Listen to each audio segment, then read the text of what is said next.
నా వ్రతమును విడువకు నీవు నిత్య శుభం కలుగు హరి అనుగ్రహము కూడను నీకు కలుగునమ్మా లక్ష్మీదేవి కథా శ్రీ లక్ష్మీదేవి కథా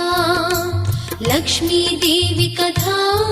శ్రీ లక్ష్మీదేవి కథా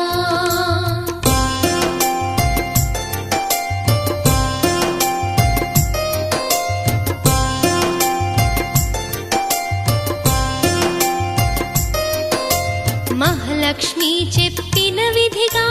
ఆ స్త్రీ ప్రతినిత్యం లక్ష్మి పాదములయందే మనసు లగ్నపరచే లక్ష్మి కటాక్షముతో